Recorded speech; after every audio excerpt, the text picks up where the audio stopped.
इन दिनों कुछ मीम्स और एक नई पार्टी जबरदस्त चर्चाओं में बनी हुई है। सोशल मीडिया प्लेटफॉर्म इंस्टाग्राम पर कॉकरोच जनता पार्टी के महज कुछ ही दिनों में 20 मिलियन के करीब फॉलोअर हो गए, यानी करीब 2 करोड़।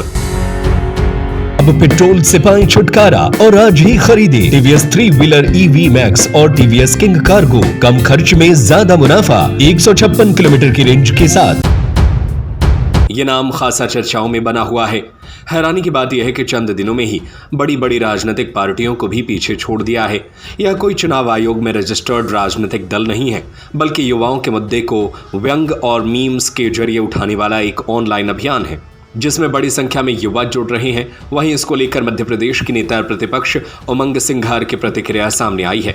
उन्होंने कहा कि यह मेरा व्यक्तिगत विचार है कि कॉकरोच जनता पार्टी कोई मीम्स नहीं, यह उस पीढ़ी का गुस्सा है जिससे बेरोजगारी, पेपर लीक और टूटी हुई व्यवस्था ने हताश कर दिया है। इस अनोखे अभियान की शुरुआत भारत के मुख्य न्यायाधीश की एक टिप्पणी के बाद हुई, जिसके बाद सोशल मीडिया पर इसे लेकर मीम्स और बहस का दौर शुरू हो गया। हालांकि बाद में CJI ने अपनी टिप्पणी पर सफाई देते हुए कहा था कि उनके बयान को मीडिया में गलत तरीके से पेश किया गया। कॉकरोच जनता पार्टी के संस्थापक 30 साल के अभिजीत दीपके हैं, जो महाराष्ट्र के पुणे जिले के रहने वाले हैं। अभिजीत ने पुणे से पत्रकारिता में ग्रेजुएशन किया। इसके बाद वे अमेरिका चले गए, जहां उन्होंने मशहूर बॉस्टन यूनिवर्सिटी से पब्लिक रिलेशंस में पोस्ट ग्रेजुएशन किया। वह पेशे से पॉलिटिकल कम्युनिकेशन स्ट्रेटेजिस्ट माने जाते हैं। वे digital campaigning, social media narrative और राजनीतिक कम्युनिकेशन के क्षेत्र में काम कर चुके हैं। मीडिया रिपोर्ट्स के मुताबिक साल 2020 से 2023 के बीच वे अरविंद केजरीवाल की अगुवाई वाली आम आदमी पार्टी के सोशल मीडिया और चुनावी अभियान से भी जुड़े रहे। दिल्ली विधानसभा चुनाव 2020 के दौरान उन्होंने मीम्स आधारित डिजिटल कैंपेनिंग में अहम भूमिका निभाई थी। बाद में वे सक्रिय राजनीति से अलग हो गए और विदेश चले गए। कॉकरोच जनता पार्टी खुद को युवाओं द्वारा युवाओं के लिए पार्टी बताती है। इसका नारा है धर्मनिरपेक्ष, समाजवादी, लोकतांत्रिक, आलसी पार्टी। के ऑनलाइन पोस्ट में मजाकिया अंदाज में कहा गया है कि इसका सदस्य बनने व्यक्ति का बेरोजगार होना चाहिए, हर समय ऑनलाइन रहने वाला होना चाहिए, प्रोफेशनल तरीके से भड़ास निकालने वाला होना चाहिए और थोड़ा आलसी भी होना चाहिए। यह पूरा अभियान हास्य और व्यंग के अंदाज में चलता है, लेकिन इसके जरिए कई गंभीर मुद्दे भी उठाए जा रहे हैं। इनमें युवाओं की बेरोजगारी, परीक्षा, पेपर लीक, सिस्टम में पारदर्शिता की कमी और युवाओं के राजनीतिक प्रतिनिधित्व जैसे विषय शामिल हैं। इसके अलावा एक घोषणा पत्र भी जारी किया गया है, जिसमें कई मुद्दे शामिल हैं।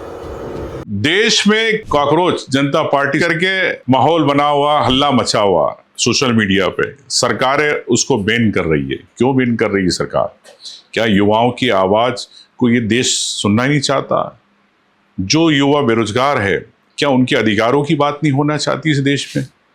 क्या जो हमारे भाई, जो भविष्य की पीढ़ी है, जो इस देश को मजबूत करेंगे, क्या उनकी युवाओं की आवाज हम नहीं सुनना चाहते? व्यवस्था को लेके बात बार बार हो रही है। जब व्यवस्था और युवाओं को कॉकरोच समझने लगे तो समझ लीजिए समस्या युवाओं में नहीं, व्यवस्था की सोच में है। हमारे भाई लोग जो बात कह रहे हैं, देश में उभर रही कॉकरोच जनता पार्टी सिर्फ एक सोशल मीडिया ट्रेंड नहीं है, यह देश के युवाओं की नाराजगी, व्यंग, सिस्टम से टूट चुके युवाओं के गुस्से की आवाज है। कुछ ही दिनों में इंस्टाग्राम पर 12 से 13 मिलियन से ज्यादा फॉलोअर्स और एंगेजमेंट हो गए। यह सिर्फ नंबर नहीं है, इन युवाओं की भावना है। यह उस पीढ़ी की आवाज है जो अब चुप नहीं रहने वाली। मैं समझता हूं यह गुस्सा अचानक पैदा नहीं हुआ है। इस गुस्सा की वजह क्या है? यह वर्षों की बेरोजगारी, पेपर लीक, व्यापम जैसे घोटालों से टूटी हुई युवा पीढ़ी का गुस्सा है। यह वर्तमान सरकार से नाराज है युवा। वो सरकार युवाओं की आवाज से डर गई है। सोशल मीडिया अकाउंट बंद किए जा रहे हैं, इसलिए कॉकरोच जनता पार्टी के कई अभी मालूम पड़ा कि एक्स अकाउंट को बैन कर दिया गया भारत में। अब मुझे लगता है ऐसे युवाओं की आवाज क्यों बंद की जा रही, जो उन्होंने मैनिफेस्टो निकाला कॉकरोच जनता पार्टी ने। मैं भी सहमत हूं इस बात से कि राज्यसभा में के अंदर कोई भी चीफ जस्टिस नहीं होना चाहिए। किसी भी मतदाता को वोट हटाया गया मुख्य चुनाव आयुक्त पर के तहत कार्रवाई की जाना चाहिए। ये मैं इस बात से सहमत हूँ। मैंने विधानसभा में उठाई थी महिलाओं को 50% आरक्षण मिलना चाहिए, और अभी से क्यों बार बार सीटों की बात, परिसीमन की बात की जा रही?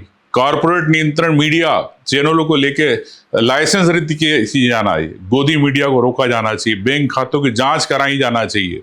मैं इस बात से भी सहमत हूँ। और मैं तो कहता हूँ जो इलेक्ट्रॉल बॉन्ड से जो लाखों करोड़ों रुपए सरकार को मिलता है, पार्टियों को मिलता है, उसको भी रोका जाना चाहिए, ताकि पता चले देश की जनता को कि कौन कौन से लोग, बड़े उद्योगपति किस पार्टी को दे रहे हैं। पिछले कई वर्षों से मैं भी लड़ाई लड़ रहा हूँ।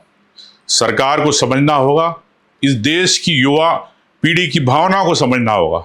इस ताकत को मैं युवाओं से कहना चाहता हूँ, मजबूत करो। मैं आपके साथ हूं और मैं आपके इस पूरे मैनिफेस्टो के अंदर एक चीज और मेरे सुझाव के रूप में जा रहा, देश के अंदर ईवीएम मशीन बंद होना चाहिए। जब अमेरिका में बंद हो सकती है तो हमारे देश में क्यों नहीं हो सकती, कनाडा में बंद हो सकती है तो हमारे देश में क्यों नहीं हो सकती। इस सुझाव को भी आप इसमें जोड़ें। मैं समझता हूं कि निश्चित तौर से आपकी जो भावना है ये देश के युवाओं की भावना है। अराजकता फैल रही है, लोगों के आवाज़ बंद की जा रही है, पत्रकारों की आवाज़ बंद की जा रही है, युवाओं की आवाज़ बंद की जा रही है, कलाकारों की आवाज़ बंद की जा रही है, विपक्ष की आवाज़ बंद की जा रही है। अगर यही मैं युवाओं से कहना चाहता हूँ, देश के जेनजी से कहना चाहता हूँ कि आप आगे आए, हम सब आपके साथ है, क्योंकि देश हमारा है। इस देश के लिए हमको सबको एक होकर लड़ना पड़ेगा। मेरे ये व्यक्तिगत विचार है। निश्चित तौर से देश सर्वोपरि है, देश के है तो हम सब है। जय हिंद। अब पेट्रोल से पाएं छुटकारा और आज ही खरीदे टीवीएस 3 व्हीलर EV मैक्स और टीवीएस किंग कार्गो। कम खर्च में ज्यादा मुनाफा, फुल चार्ज में 156 किलोमीटर की रेंज के साथ। आज ही संपर्क करें टीवीएस SM ऑटोमोबाइल, भाग्योदय के आगे, Khurai road, Sagar. Mobile number 9425437196 8815034277।